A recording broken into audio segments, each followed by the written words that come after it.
Después de 9 meses, de 9 meses cuando entramos aquí nosotros cuando entramos en la Xunta, según ha tenido muy poco tiempo, estamos, no sé si en prórroga, segundo tiempo en que estamos segunda vuelta, y Tania, bueno, la experiencia de Tania ya es de casi 2 años. Sí, de casi 2 años. Sí. Entonces, ¿qué se puede lograr? ¿Cómo les podemos nosotros ayudar? Las propuestas que nos pueden ellos hacer verdaderamente, si tenemos que hacer más fuerza, ¿cómo les podemos ayudar a que ellos lleven nuestra voz allí?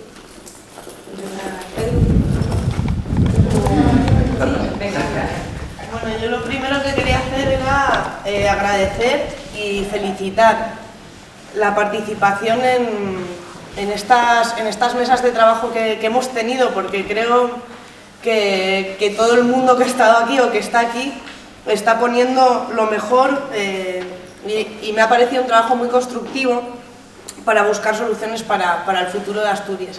Algo que decimos desde el primer día que llegamos a las instituciones, allá cuando llegamos al Parlamento Europeo, es que de poco sirve estar en las instituciones si estamos solos, ¿no? Que solamente tiene sentido si sirve para que canalicemos los problemas y las soluciones que se diseñan desde abajo, desde quien sufre los problemas y desde quien puede contribuir, precisamente porque sufre los problemas, a diseñar mejor las soluciones. Así que, bueno, por eso quería agradecer y felicitar y decir también que quienes estamos allí en el Parlamento Europeo, que estamos más lejos, que estamos en esas alturas rodeados de tiburones o buceando entre tiburones muchas veces, pues agradece mucho el poder tocar tierra y el poder mantener este contacto que es necesario para mantenernos en el camino en el que tenemos que estar. Asturias yo creo que es una comunidad que está en crisis desde antes de la crisis. Es una comunidad que fue de las primeras que ha vivido este proceso de desindustrialización sin alternativas, ¿no? Sin alternativas para generar otro modelo económico, otro modelo de futuro. Y la prueba de ello es que estamos decreciendo en población, algo que es tremendamente preocupante, ¿no? Una sociedad cada vez más envejecida y donde cada vez se va más gente. Y por eso creo que urge pensar soluciones concretas también para Asturias. Pero, no obstante, es un proceso global, pero es un proceso europeo también. Es un proceso en el que se está situando a determinados países de Europa en una periferia, países que ya éramos periféricos hace unos años, digamos una periferia de clase media, los países del sur, y estaba esa otra periferia más empobrecida que eran los países del este, y se está construyendo ese proceso de 2 velocidades que, en lugar de decir, pues lo que vamos a hacer es tratar de generar más cohesión social en Europa y equiparar los países más empobrecidos con los países más ricos, está haciendo precisamente lo contrario, es agrandar las diferencias entre los países que podemos denominar como centro, porque son los países más ricos o con una industria más puntera, con países que tienen más exportaciones que importaciones, ¿no? Y los países del sur y países del este, generando esa diferencia cada vez mayor. Nuestro trabajo allí siempre pasa por denunciar ese modelo y por plantear que es necesario precisamente invertir el camino, invertir el trayecto y generar ese proceso de cohesión a nivel de Europa. Esto es algo que es difícil porque, como sabéis, por la correlación de fuerzas que hay a nivel europeo, pues es difícil. La mayoría de los gobiernos ahora mismo son gobiernos que apuestan por ese modelo. Pero creo que se están abriendo procesos en Europa que están generando una ventana de oportunidad que hace unos años no había y que nos tiene que dar la esperanza y la fuerza para seguir luchando y para tratar de contagiar lo que nosotros hacemos y conseguimos a otros países europeos y conseguir cambiar esa correlación de fuerza.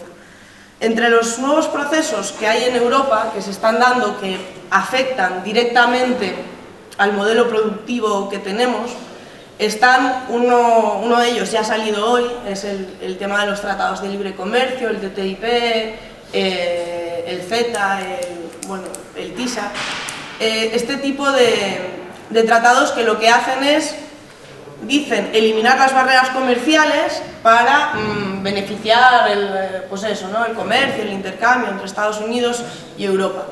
eliminar las barreras comerciales, bueno, pues claro, ¿a qué llamamos barreras comerciales? A lo que ellos llaman barreras comerciales muchas veces son las condiciones laborales, son las condiciones medioambientales, de seguridad y salud, son también, por ejemplo, ¿por qué no?, una denominación de origen puede ser una barrera comercial, y esto es algo que hemos visto en los últimos días con las filtraciones que ha habido sobre el TTIP, y es un proceso que evidentemente pone en riesgo nuestro modelo productivo, nuestros derechos laborales y nuestras condiciones laborales. No obstante, yo creo que hay que valorar también lo positivo para apoyarnos en ello y seguir trabajando a partir de ahí. Yo creo que ya se está haciendo bastante ruido y que la gente está empezando a informarse un poco de lo que es el TTIP. Y, por ejemplo, si hay un gobierno de cambio a nivel del Estado español, esto es algo que nos ayudaría a frenar el TTIP si por ejemplo, España no firma ese tratado. Como decía, está habiendo ya bastante ruido y, por ejemplo, Francia se ha negado o Hollande ha dicho que si el TTIP va a ser lo que está apareciendo que va a ser, que Francia no lo va a firmar. Es decir, que ya es algo que a nivel de Europa está generando ruido y sobre lo que yo creo que en la medida de nuestras posibilidades, todos y todas, desde todos los niveles en los que estamos, tenemos que alertar para generar esa alerta social precisamente, ¿no? Y esa movilización si es posible, pero por lo menos si no es posible la movilización, sí una opinión pública contraria al tratado, para que a quienes lo tengan que ratificar o lo tengan que negociar les dé un poco de miedo hacerlo por las consecuencias que pueda tener para ellos después, las consecuencias políticas que pueda tener. Y otro elemento que se está hablando ahora, otro proceso que también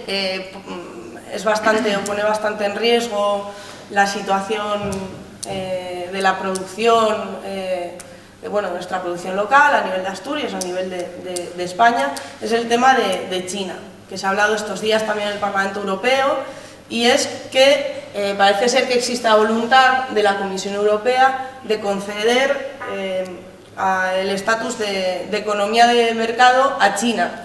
Esto lo que significa en la práctica es que se eliminarían todos los aranceles, que es algo de lo que se ha hablado hoy también y que me parece interesante, se eliminarían todos los tipos de barreras a nivel de impuestos y demás, y es un grave riesgo porque, si nuestras condiciones laborales cada vez son peores, pues en general las condiciones laborales en China y cómo se produce, cuando hablamos de condiciones medioambientales y demás, hace que sus productos sean mucho más baratos y que probablemente generase una irrupción aún mayor de importación de productos chinos en muchos niveles. Se habla mucho del acero, porque el acero ha hecho lobby en el Parlamento Europeo y en la Comisión Europea, es decir, el sector de la siderurgia ha hecho lobby, en este caso desde mi punto de vista para bien, planteando todos los problemas y las pérdidas de empleo que podría suponer a nivel del acero y todas las empresas y todos lo que hay alrededor de eso, pero que afectaría a muchos otros productos y a muchos otros sectores, ¿no? Desde el Parlamento Europeo ha salido una resolución un poco blandita. Nosotros planteábamos pedir a la Comisión que se opusiese a conceder el estatus de libre mercado a China. No ha salido así exactamente, ha salido una resolución un poco blandita, pero yo creo que es una pelea que también va a estar ahí en los próximos meses y sobre la que es importante hacer ruido, ¿no? Como hoy estamos para hablar de las soluciones, y yo creo que de aquí se han comentado algunas y los compañeros también van a hablar de más soluciones, yo creo que se trata precisamente de utilizar nuestro espacio, quienes estamos en las instituciones, no solamente para hacer la denuncia que ya hacemos, sino para ser capaces de trasladar alternativas, porque las hay, porque es mentira que no las hay, el problema es que no ha habido voluntad de construirlas, ¿no? Alternativas para la regeneración de nuestro modelo productivo, de nuestro sistema productivo. Y aquí se han hablado de muchas cosas que me parecen interesantes, por ejemplo, el tema de las relaciones laborales, yo digo sostenibles porque cuando hablamos de sostenibilidad no hay que hablar solamente de sostenibilidad medioambiental, hay que hablar de sostenibilidad social, es decir, que permitan sostener una vida digna. Y bueno, pues supongo que sabéis que ya en el año 1886 Los mártires de Chicago pedían 8 horas para trabajar, 8 horas para descansar y 8 horas para vivir. Y hoy en día seguimos con esas condiciones formalmente, porque en la práctica sabemos que ni siquiera es así, ¿no? Por lo tanto, se ha hablado de derogar la reforma laboral. Esto es algo fundamental para las relaciones laborales que nos afectan, pero creo que hay que ir un paso más allá. Hay otros países europeos que efectivamente ya tienen jornadas laborales más reducidas y mejores condiciones laborales, y que hay que ir a ese paso más allá. Y Emilio hace un tiempo dijo una frase que le voy a robar, Emilio León, que era: no es que los países ricos tengan salarios más altos porque son ricos, sino que son ricos porque tienen salarios más altos. Es decir, si queremos mejorar la economía asturiana, la economía española, si queremos hacer crecer el conjunto de la economía, es necesario que la gente pueda tener unas condiciones que le permita alimentar ese sistema económico, y no precisamente lo que tenemos ahora, que es un retroceso constante, ¿no? Que impide que haya inputs, que haya ingresos en las arcas públicas. Se ha hablado también de los recursos que tenemos, del campo, etcétera, etcétera. Yo creo que esto es algo fundamental. En Asturias tenemos productos que podrían ser exportables a nivel de Europa, pero que no están, sales de aquí y no es así, ¿no? Por ejemplo, en Italia sí que esto se lo han sabido hacer, y el aceite italiano pues es un aceite reconocido en todo el mundo, aunque muchas veces ni siquiera es italiano, y hay veces que se envasa en Jaén o en Almería, ¿no? Pero fomentar lo que tenemos, fomentar nuestros recursos, fomentar en lo que somos fuertes. Hay un elemento que se ha mencionado de manera tangencial, pero que yo pondría en el centro también, y es que hay, cuando hablamos de la conciliación, ¿no? Es que hay mucho trabajo que se hace, que es fundamental para el sostenimiento de nuestras sociedades, pero que no se pone en valor, que es invisible, que es el trabajo de los cuidados, que forma parte en muchas ocasiones de la economía sumergida y que podría ser una fuente de empleo también, de cohesión social y de motor de desarrollo social y económico muy importante. Y bueno, sin más, no quiero ocupar más tiempo. Creo que estamos precisamente para que del debate salgan las alternativas que no van a poner hoy una solución, sino sobre las cuales tenemos que seguir trabajando, y agradeceros de nuevo no solo el que estéis hoy aquí, hayáis participado aquí, sino el trabajo que hacéis cada día y la lucha que muchos y muchas lleváis a cabo cada día para evitar que esto se vaya abajo. Y bueno, no sé si...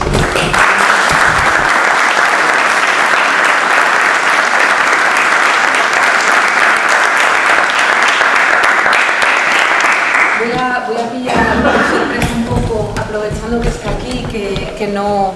Bueno, todos lo conocéis también, al diputado Enrique López, que nos digas unas palabras, que precisamente tú estás dentro de lo que es, ¿no?, del Parlamento aquí asturiano, trabajando más en todo el tema que tiene que ver con el área de trabajo. Cuéntanos un poco qué tal por ahí.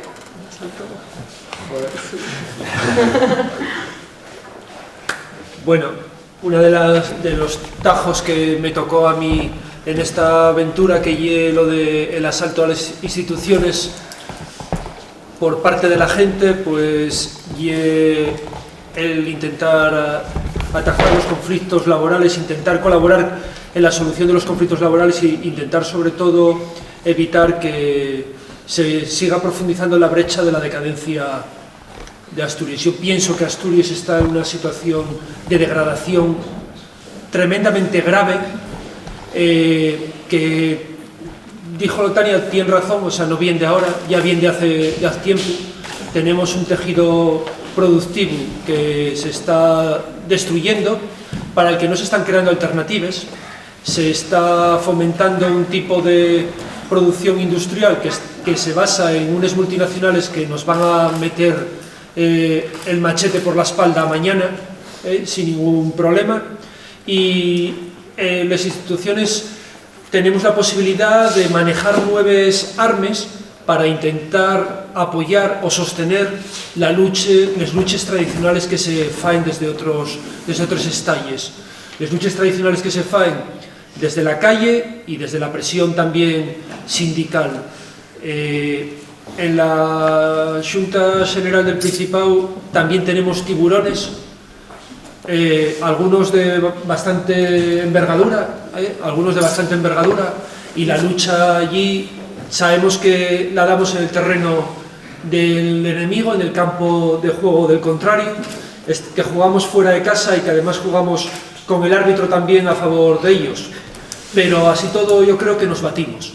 Nos batimos lo mejor que podemos, aprendemos cada día de los errores y procuramos que no se vuelva a repetir ninguno de los errores y cometer los menos posibles.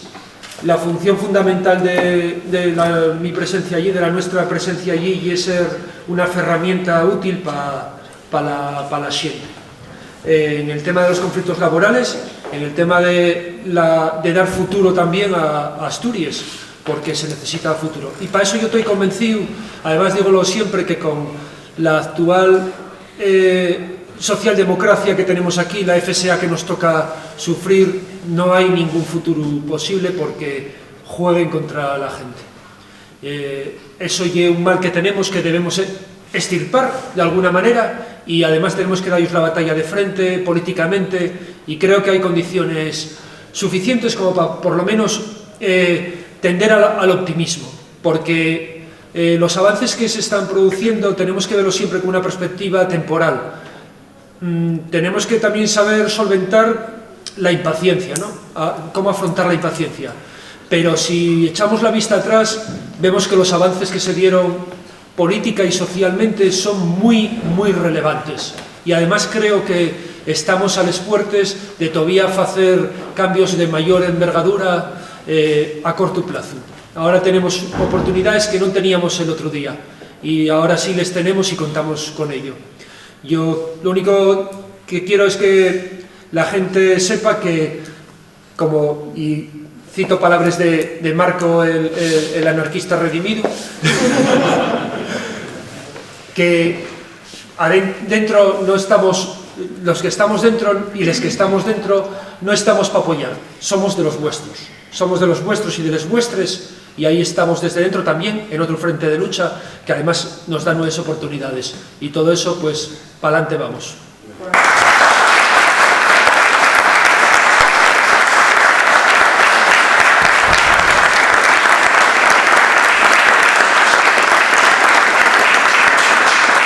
Que cuando quieras que te volvemos a prestar las camisetas sin ningún problema. Camisetas, el día que haga falta, ahí están. Bueno, Segundo González, nuestro representante en el Congreso. De momento no, pero volverá. Segundas partes mejores. Esta vez está mal. Nada, pues lo primero, agradecemos que vinierais a este acto, porque para nosotros, agradecer también a Podemos Asturias que organice estas asambleas, porque creo que son fundamentales. Porque una de las labores fundamentales nuestras es trasladar, ser correa de transmisión y trasladar las demandas sociales que tienen los colectivos o las asambleas de trabajadores en lucha, la sociedad civil, que aquí el representante de AFAS, y todos los colectivos organizados a las instituciones. Y si bien tenemos siempre las puertas abiertas para recibir las propuestas que nos vayáis mandando, también es interesante ponerlas en común en este tipo de eventos, que creo que son fundamentales y que hay que seguir haciéndolos a lo largo de la legislatura que vuelve a entamar ahora.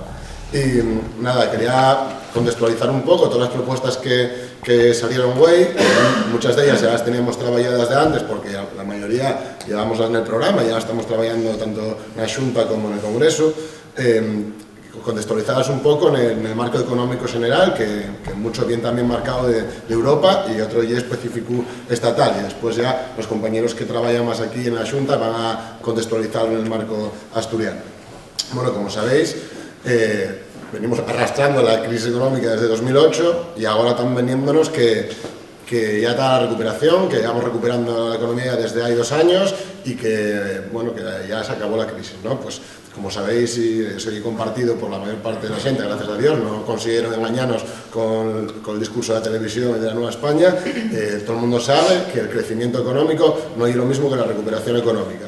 Crecimiento, de verdad, que la economía está creciendo, el PIB está creciendo un 3%, pero eso todavía no se nota en los bolsillos de la gente normal, la gente que trabaja o que tiene una pequeña o mediana empresa. Y ¿por qué está creciendo la economía? ¿Y es porque aplicaban soluciones mágicas el Partido Popular que pusiera esto a furular? No. Y es porque hay una cosa que se llama vientos de cola, que son básicamente la devaluación del euro con respecto al dólar, que viene por el facilitamiento del crédito por parte del Banco Central Europeo, con la expansión cuantitativa, que llegó cuando de repente a Draghi se incendiaba un día y dijo, pues igual hay que empezar a comprar deuda de los países que están más endeudados, cosa que en Estados Unidos llevaban haciendo ya 5 o 6 años antes y que aquí se tardó en hacer. Pues bueno, esto hace que la economía española sea más competitiva como respecto a economías de fuera, porque puede vender, bueno, y también el resto de las economías europeas, porque pueden vender más barato. Por esto, por el abaratamiento del precio del petróleo, que depende de unas condiciones a nivel internacional, que tampoco son responsabilidad del PP, ni mucho menos, y por una cuestión que sí que es, en parte, responsabilidad del PP, pero seguro que con aviesas intenciones, que en los 2 últimos años pararon de recortar, pararon los recortes salvajes que hicieron la primera parte de la legislatura.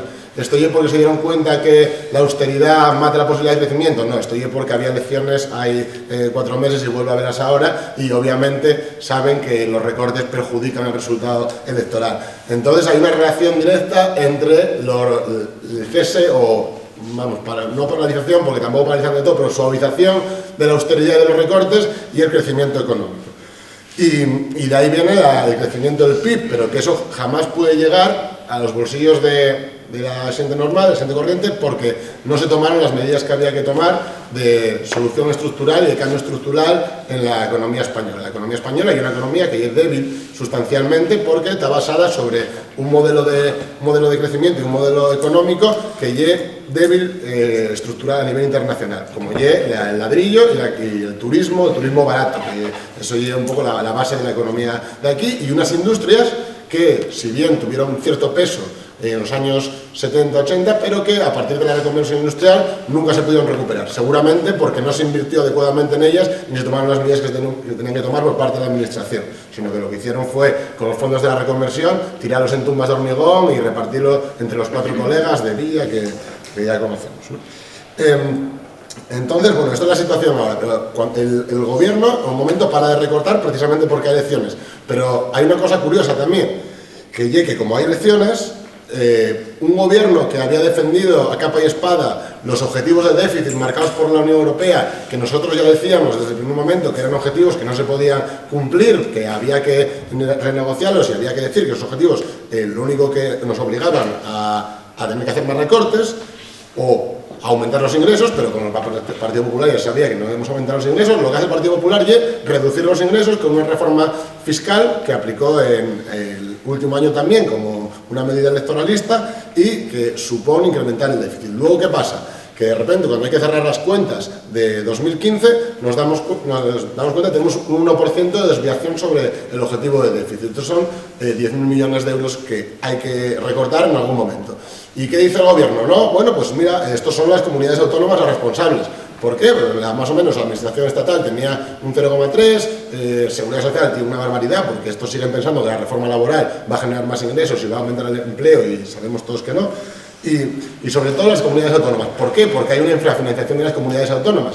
Entonces, con la excusa de que el déficit está en las comunidades autónomas porque previamente le quitan ingresos, entonces dicen que hay que recortar más en comunidades autónomas. ¿Qué es recortar en comunidades autónomas? Pues son recortes en sanidad y en educación, que es la principal partida que gestionan las comunidades autónomas. Y al mismo tiempo, cuando busca la excusa perfecta para centralizar centralizar el Estado vía recortes a las comunidades autónomas y vía el FLA, que permite, y una especie de troika a nivel español que permite que al ministro de Economía ingerir en los asuntos autonómicos con la presión de la deuda, pues puede atajar políticas sociales que se pueden hacer desde determinadas comunidades autónomas. Pues el plan perfecto. Yo hago medidas económicas que sé que van a generar déficit y además me sirve políticamente para poder tener agarradas por los huevos, por tener cogidos con, no sé cómo decirlo, a las comunidades autónomas. Pues le salió perfecto. Esto ya es una de las jugadas que están haciendo, que bueno, lo vimos en estos 4 meses en el Congreso, con las pocas comparecencias que tuvimos el placer de tener, porque rehuyeron la capacidad de control del Congreso durante estos 4 meses. Y la otra y hay una muy curiosa, que esa fue la que más nos llamó la atención, que fue el cuestionamiento de las políticas de austeridad y de los objetivos de déficit por parte del propio gobierno. Cuando llegaban defendiendo capa y espada durante 4 años que había que cumplir con Europa, había que quedar bien con Europa, ahora están diciendo que bueno, es que esto no se puede cumplir. El otro día salió Margallo diciendo que se habían pasado 4 pueblos con los recortes.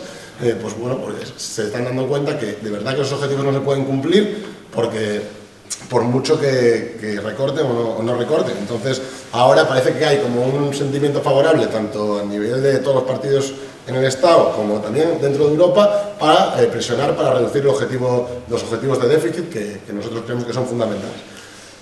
Por otro lado, bueno, las medidas que llevamos nosotros en el programa, ¿qué medidas? Pues aquí se plantearon muchas. Pues, primero, reversión de todos los recortes que se produjeron en los últimos años en las dos legislaturas, en la legislatura del Partido Popular y en la última del Partido Socialista, tanto en educación como en sanidad, pero también en I+D+I, que lo estábamos viendo ahora. En I+D+I se redujeron los presupuestos durante la legislatura del PSOE y durante la legislatura del PP.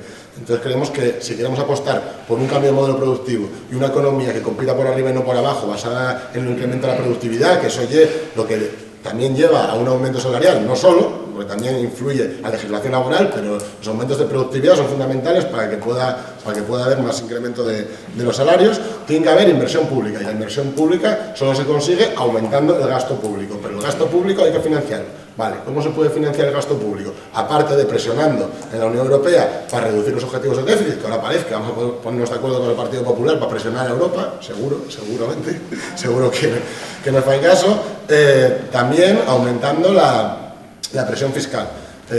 España es los países con más evasión fiscal de todo el mundo, se nos van 50.000 millones de euros al año en evasión fiscal y en fraude, y además con mecanismos que permiten que sin llegar al fraude se puedan eludir impuestos de manera legal, como pueden ser la SICAV y bueno, los mecanismos que ya conocemos. Y aparte, en España y el país donde más sobrecostes se producen en las obras. Ahí son 48.000 millones de euros los que se van en lo que se llama la corrupción en términos generales, que la corrupción básicamente se fragua en sobrecostes en que se dan contratos a empresas amigas y se pacta un precio por debajo del que luego se ejecuta.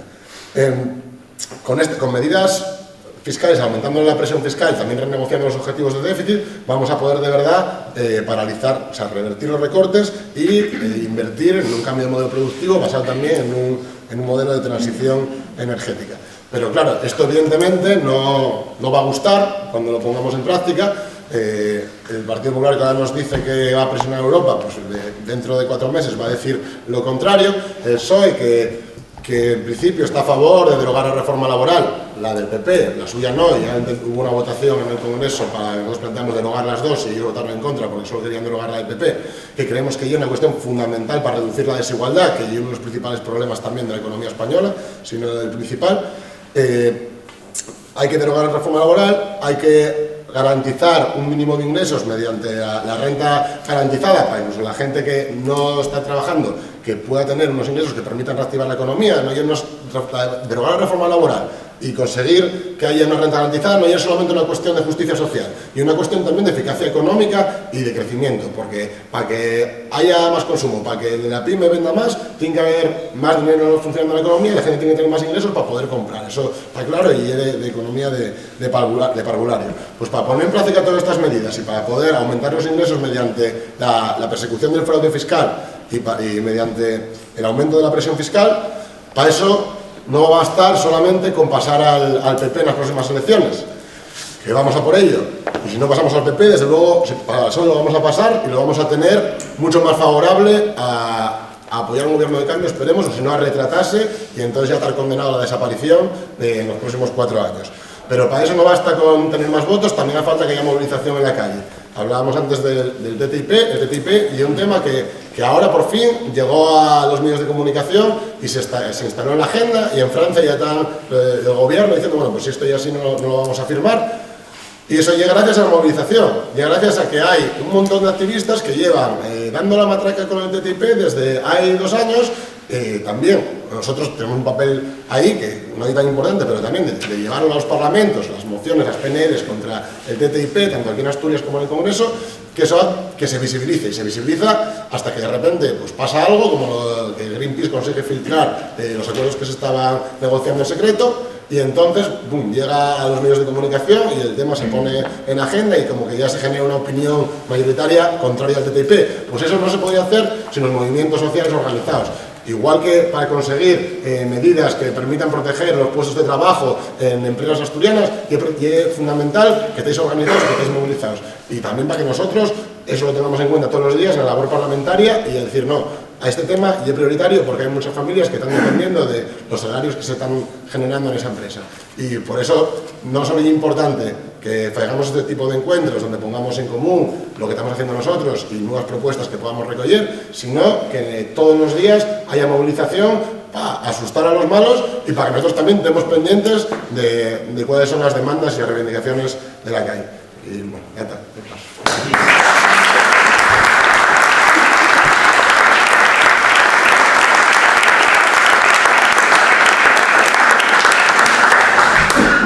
Pedro, sí, Pedro Alameda, Muy bien.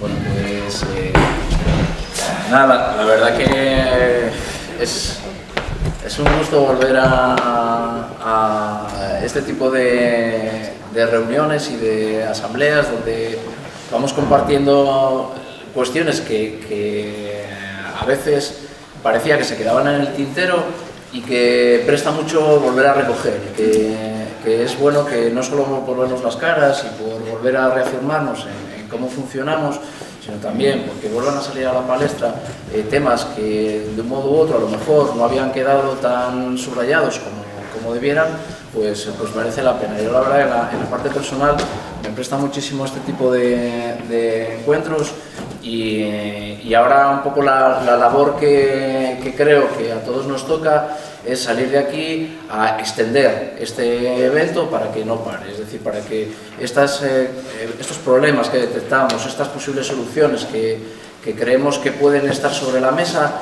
le den a la gente que pensar. No podemos solucionar el mundo en 2 días, pero sí podemos proponer, debatir soluciones y encontrarlas todos juntos. Es un poco de lo que se trata. Y que ese sector de la población que todavía sigue votando al PP a pesar de todo lo que ha pasado, o que sigue votando al PSOE a pesar de todo lo que ha pasado, a ver, son personas que como nosotros tienen también estas mismas preocupaciones, estos mismos quebraderos de cabeza cada día y con un criterio que quizá es diferente al nuestro, pero que hay que debatir con ellos también, hay que debatir con mi vecino o con mi panadera o con quien sea sobre estas cuestiones que hemos venido a hablar hoy aquí.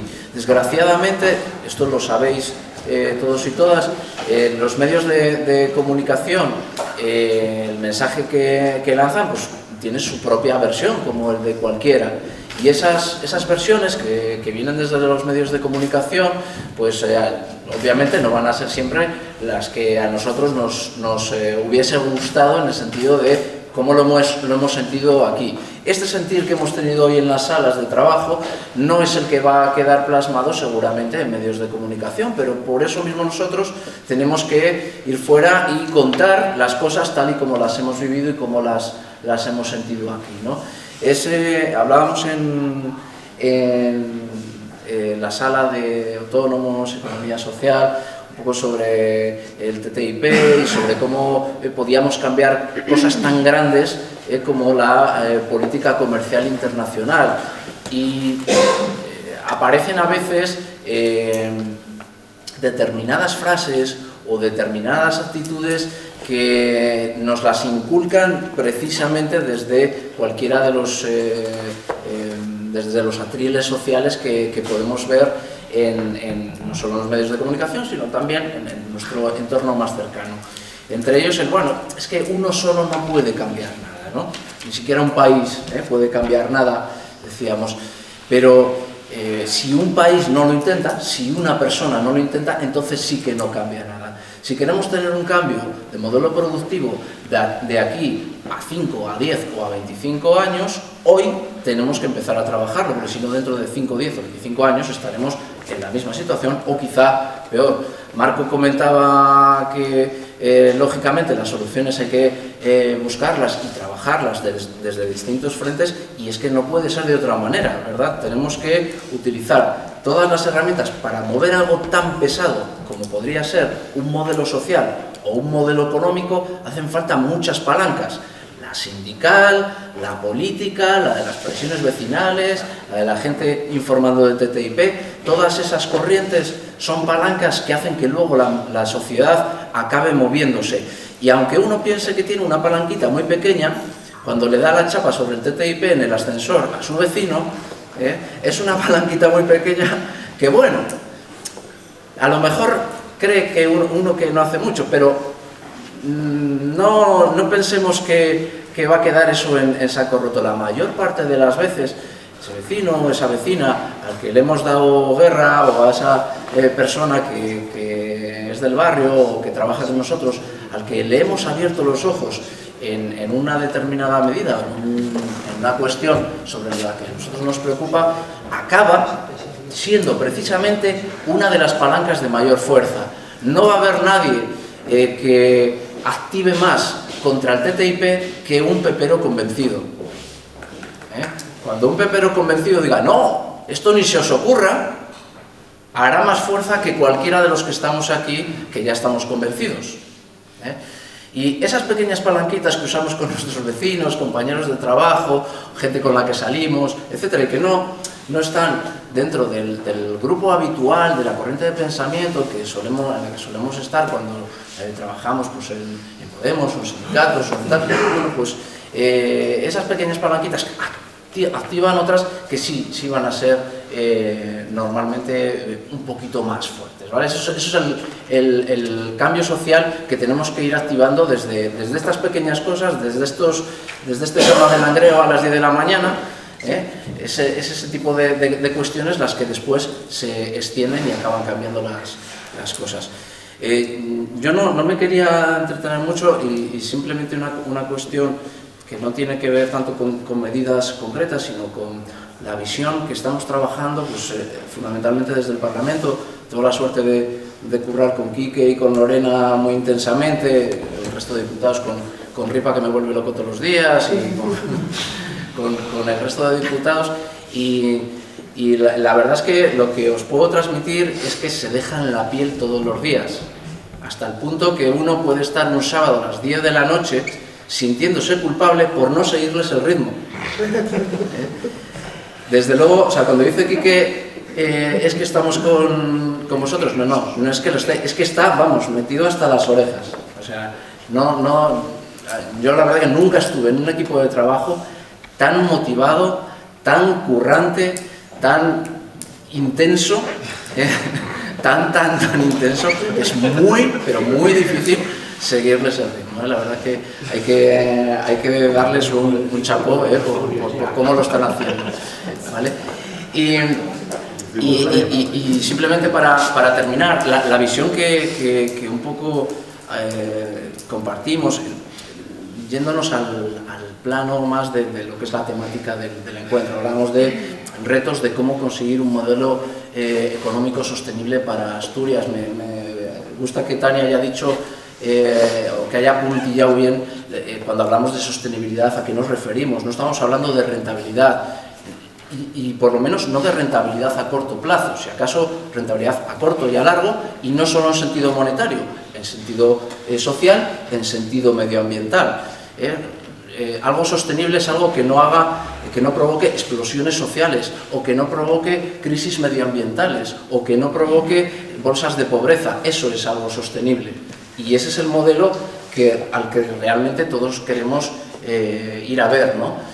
Y eso pasa por un modelo empresarial, y esto el grupo de trabajadores en lucha seguro que lo tiene clarísimo, por un modelo empresarial que esté saneado, porque ahora mismo la bolsa de empresarios pendientes de casos de corrupción, y los que se sospecha que son o que están actuando de forma fraudulenta, es terriblemente alto, y eso es algo que tenemos que empezar también a cambiar entre todos con esas palanquitas que decíamos antes. Fijaros que se suele hablar mucho, hay una expresión, lo del ascensor social, que no me gusta mucho, sino bueno, nosotros queremos que, entre otras cosas, el Estado dé la igualdad de oportunidades a cualquier persona para que, habiendo nacido en la familia más humilde, pueda tener más o menos las mismas oportunidades de progreso o de vida que cualquiera que haya nacido en una familia más acomodada. Y muchas veces, cuando hablamos de esos ascensores sociales, hablamos del sistema sanitario, o del sistema educativo, o del sistema de garantías sociales. Y casi siempre se deja fuera algo que no existe y que se echa en falta, es el sistema de emprendimiento. Muchas veces ni siquiera lo echamos en falta porque no hay. Imaginaros que en el sistema sanitario alguien hubiese dicho, sí, vamos a poner maternidades, pero una vez que el niño haya nacido o la niña haya nacido, se acabó el sistema sanitario. Bueno, esto es algo que creo que en algunos partidos casi hasta defienden, pero a todos nos parecería completamente ilógico, sería una aberración. Esto es algo que está ocurriendo ahora mismo con el sistema empresarial. Te animan a que emprendas. Emprender es guay, mola mucho, qué chulo es, pero cuando has puesto en marcha una empresa, todas las enfermedades que te vengan, te apañas tú solito. El Estado va a pasar de ti. Trabajando con emprendedores muchos años, una de las cuestiones que me di cuenta es que esto se parecía al sistema sanitario del siglo XIX, donde te ayudaban en los paritorios, pero luego si tenías cualquier enfermedad ni había vacunas, ni había médicos y tal. ¿Quién podía pagarse esa asistencia sanitaria? Las familias adineradas. Y eso es lo que hoy está funcionando en el sistema empresarial. Cualquiera puede emprender, incluso hasta tienes préstamo ICO para emprender, pero en cuanto tengas la primera enfermedad, solo podrás pagarte el médico si vienes de una familia acomodada. Por lo tanto, y esto sí lo acaban diciendo las estadísticas, las empresas que sobreviven son aquellas cuyos empresarios vienen de familias más acomodadas. Luego es verdad que en medios de comunicación nos van a poner ejemplos de rollo Facebook y de rollo tecnológico para que veamos que efectivamente eso también puede existir, pero lo habitual, fijaros que de cada 100 empresas que se pongan este año, en 2016, en 2019 solo quedarán 50 y en 2026 solo quedarán 10. Esas 90 que se cayeron por el camino no contaron con la asistencia médica. Y eso es lo que le falta también a ese ascensor social. Que haya realmente un sistema en el que si tú quieres montar una empresa porque quieres progresar, porque tienes algo bonito y bueno que darle al mundo, económicamente hablando, socialmente hablando y medioambientalmente hablando, que realmente el Estado sí constituya un sistema de garantía para que tu empresa pueda sobrevivir en las mismas condiciones que la empresa de la familia Botín. ¿Veis un poco esa pata que le falta, no? No os aburro más.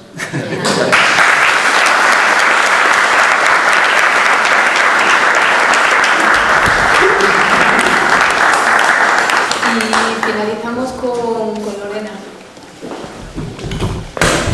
Bueno, no me quiero extender nada porque es una hora malísima. Me imagino que todos tendréis mucha hambre y además a mí me habría gustado poder escuchar a algunos de vosotros que pudierais, bueno, y espero que podamos hacerlo 10-15 minutos y que nos dijerais un poco, bueno, no sé, que nos contarais lo que quisierais sobre lo que ha ocurrido hoy, lo que hemos debatido o sobre otro tema. Se me amontonan un montón de ideas en la cabeza y de cosas que me gustaría contar, pero a ver cómo... De verdad, no me voy a extender más de 4 o 5 minutos máximo.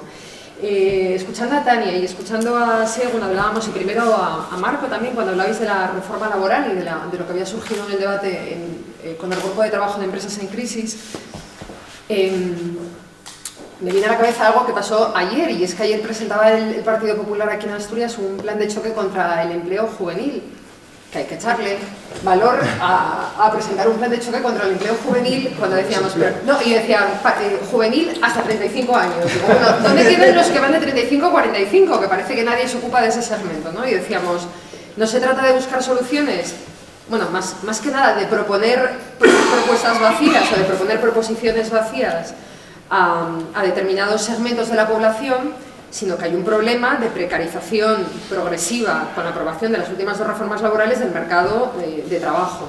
Y esto hila con lo que tú comentabas de los salarios altos en los países ricos.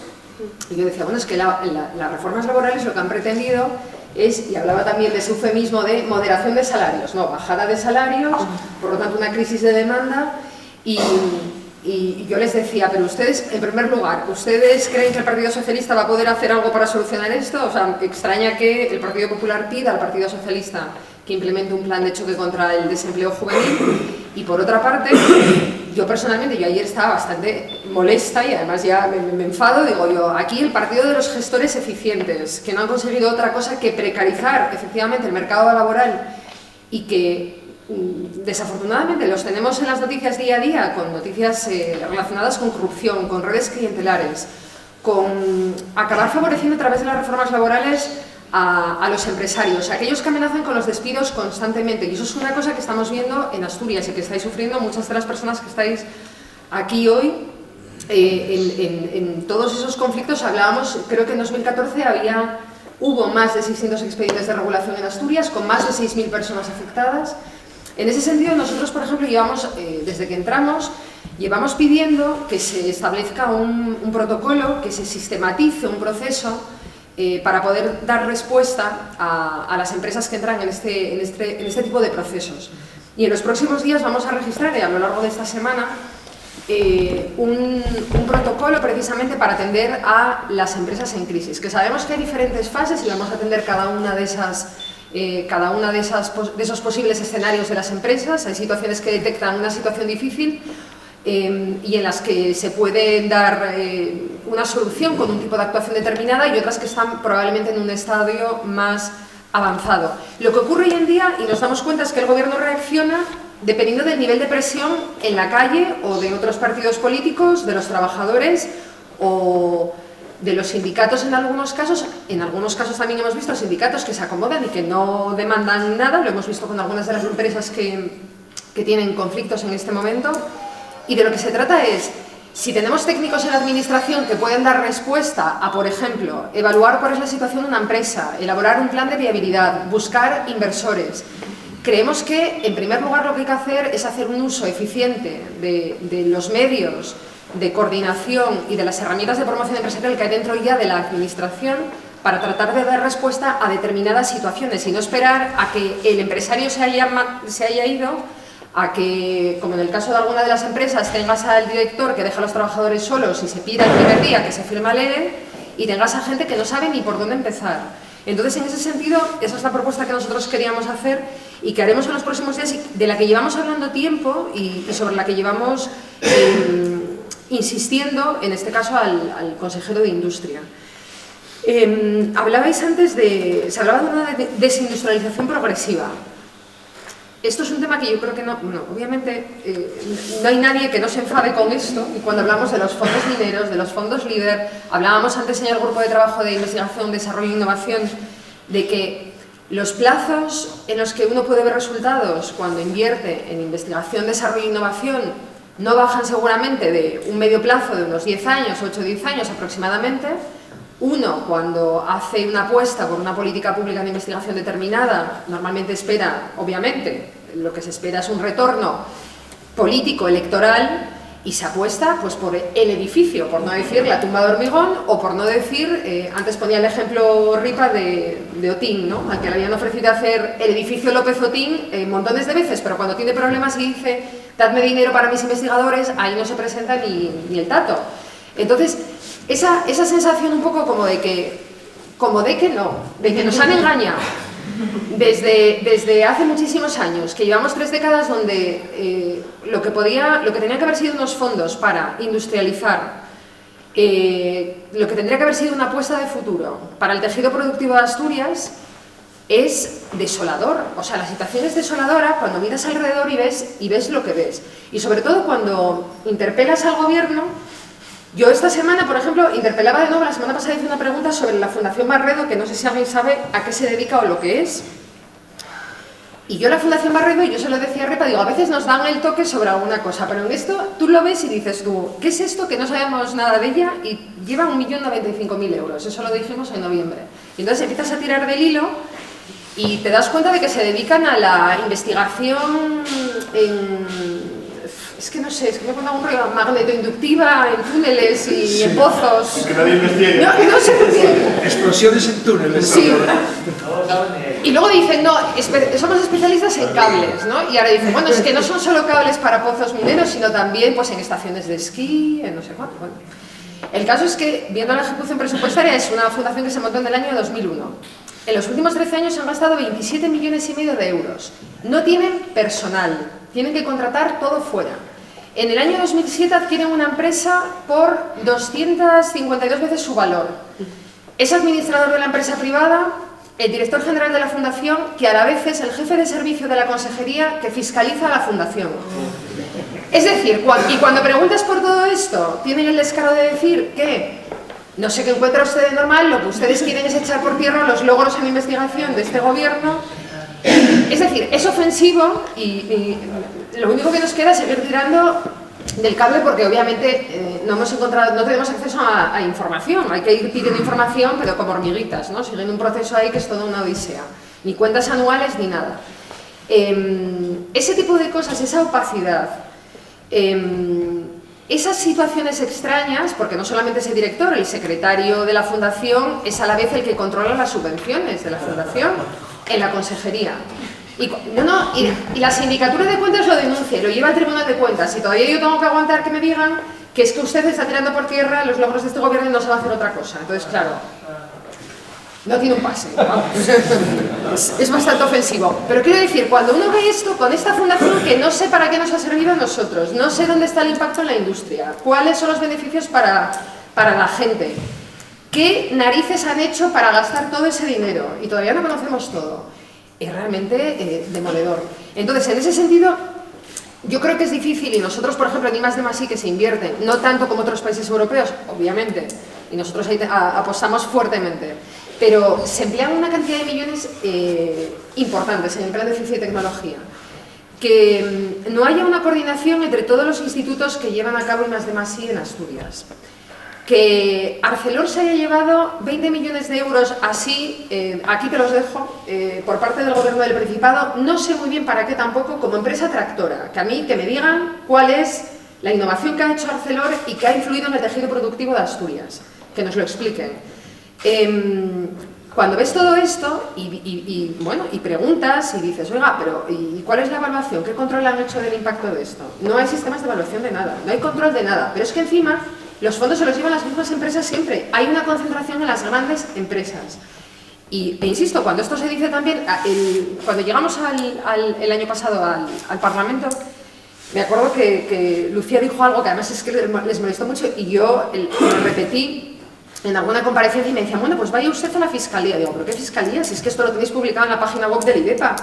Es decir, la Comisión Europea daba el toque y decía, oigan, ustedes ahí en Asturias, ¿por qué preguntan siempre las mismas 3 empresas o 4 sobre innovación? Que es que ahí no hay nadie más. Ahí, exactamente esto que es. O sea, llamaba la atención y llamaba sospechosos habituales a las mismas empresas que son las que reciben los fondos y las que además, por supuesto, dicen que es lo que hace falta para Asturias. No, lo que les hace falta a ellas. Lo que pasa es que si tenemos a unos paquetes en el gobierno no podemos pedir nada más. Ese es el problema. Cuando no tenemos interés en que la innovación realmente la puedan hacer otras empresas. Antes hablábamos también de pereza por parte de algunas empresas de meterse en innovación, pero bueno, no me extraña.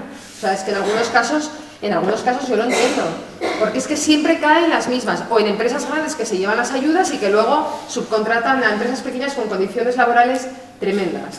No me enrollo más porque es que me... Bueno, y ya lo último, una proposición no de ley que propusimos hace poco que nos parece fundamental y nos parece uno de los ejes fundamentales, creemos, para el desarrollo económico, es el de la compra y contratación pública responsable.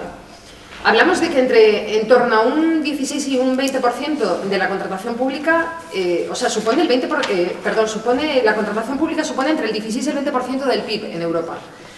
Y hablamos de que en muchos ayuntamientos en España y en comunidades autónomas, en fechas recientes se han empezado a introducir cláusulas sociales en la compra y contratación pública.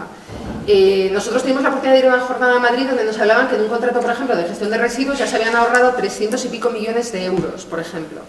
Que es un campo muy nuevo en el que se está aprendiendo, o sea, y vamos ahí algunos con intención de decir, bueno, a ver qué nos cuentan y ya vemos por dónde vamos. No, se está experimentando, es algo en lo que realmente hay que apostar por ello, porque no es algo en lo que uno vaya a tener una guía que le digan, lo tienes que hacer así. es algo en lo que hay que ir probando, pero nos parece que es un eje fundamental creemos, de desarrollo económico. Lo que se está haciendo hoy en día desde la contratación pública, en algunos casos no tiene un pase tampoco. Y en ese sentido a nosotros nos sorprendió, y ayer lo recordaba al Partido Socialista, que en el acuerdo, en el pacto de concertación social, sale a bombo y platillo el día que sale el acuerdo, que van a introducir cláusulas sociales. Digo, hombre, pero si votaron en contra en el Parlamento. Digo, pero vamos a ver. No, además es que fue muy gracioso porque decían, bueno, es que tampoco hay que preguntarlo a toda la gente, porque nosotros decíamos, hombre, abrir un periodo de 6 meses, ¿dónde? Cuando hablamos de la gente no hablamos de ir a la calle y decirle a cualquiera, digo a usted, sino decir, vamos a organizar espacios, está la ciudadanía, pero también habrá autónomos, habrá consumidores, habrá empresarios, quiero decir, gente que pueda dar también su opinión al respecto. Y, en fin, esa nos la rechazaron, salió adelante al final y ahora en el pacto, en la concertación parece que lo incluyen. Y nada más, que no me rollo más.